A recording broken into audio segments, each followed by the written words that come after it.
ಈ ಕತೆ ಹಜರತ್ ಇಬ್ರಾಹಿಂ ಅಲೈಹಿಸಲಾಂ ಮತ್ತು ಹಜರತ್ ಇಸ್ಮಾಯಿಲ್ ಅಲೈಹಿಸಲಾಂ ಅವರ ಕುರ್ಬಾನಿ ಘಟನೆಯ ಬಗ್ಗೆ. ಒಂದು ರಾತ್ರಿ ಹಜರತ್ ಇಬ್ರಾಹಿಂ ಅಲೈಹಿಸಲಾಂ ಕನಸಿನಲ್ಲಿ ಅವರ ಪ್ರಿಯ ಮಗನನ್ನು ಕುರ್ಬಾನಿ ಮಾಡಬೇಕು ಎನ್ನುವುದನ್ನು ಕಂಡರು. ನಬಿಗಳ ಕನಸುಗಳು ಸತ್ಯವಾಗಿರುತ್ತವೆ ಮತ್ತು ಅವು ಅಲ್ಲಾಹ್ನಿಂದ ಬಂದ ಸಂದೇಶಗಳು ಆಗಿರುತ್ತವೆ.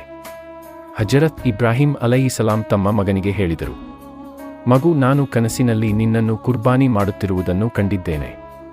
ಹೇಳು, ಈಗ ನಿನ್ನ ಅಭಿಪ್ರಾಯವೇನು? ಹಜರತ್ ಇಸ್ಮಾಯಿಲ್ ಅಲೈಹಿಸಲಾಂ ಸಂತೋಷದಿಂದ ಮತ್ತು ಭಕ್ತಿಯಿಂದ ಉತ್ತರಿಸಿದರು, ಅಬ್ಬಾ ಜಾನ್, ನಿಮಗೆ ಯಾವ ಆದೇಶ ಬಂದಿದೆಯೋ ಅದನ್ನು ನೆರವೇರಿಸಿ. ಇನ್ಶಾ ಅಲ್ಲಾ, ನೀವು ನನ್ನನ್ನು ಸಹನೆ ಹೊಂದಿದವರಲ್ಲಿ ಕಾಣುವಿರಿ. ಇಬ್ಬರೂ ಅಲ್ಲಾಹನ ಆದೇಶವನ್ನು ಪೂರ್ಣಗೊಳಿಸಲು ಮನಸ್ಸು ಮಾಡಿಕೊಂಡು ಪ್ರಯಾಣಕ್ಕೆ ತೊಡಗಿದರು. ಅಲ್ಲಾಹ್ ಅವರ ನಂಬಿಕೆಯನ್ನು ಪರೀಕ್ಷಿಸಿ ಕೊನೆಗೆ ಹಜರತ್ ಇಸ್ಮಾಯಿಲ್ ಅಲೈಹಿಸಲಾಂ ಅವರ ಬದಲಾಗಿ ಒಂದು ದುಂಬಾ ಕುರಿಯನ್ನು ಕಳುಹಿಸಿದನು. ಈ ಮಹತ್ವದ ಘಟನೆಯನ್ನು ಸ್ಮರಿಸಿ ಮುಸ್ಲಿಮರು ಅಲ್ಲಾಹನ ಆಜ್ಞೆಯಂತೆ ಪ್ರತಿ ವರ್ಷ ಈದ್ ಉಲ್ ಅಧಾ ಬಕ್ರೀದ್ ಹಬ್ಬ ಆಚರಿಸುತ್ತಾರೆ. ಈ ದಿನ ಪ್ರಾಣಿಗಳನ್ನು ಕುರ್ಬಾನಿ ಮಾಡಿ ಮಾಂಸವನ್ನು ಬಡವರಿಗೆ ಮತ್ತು ಅಗತ್ಯವಿರುವವರಿಗೆ ಹಂಚುತ್ತಾರೆ. ಎಲ್ಲರಿಗೂ ಸಹೋದರತ್ವದ ಸಂದೇಶ ಸಾರುತ್ತಾರೆ.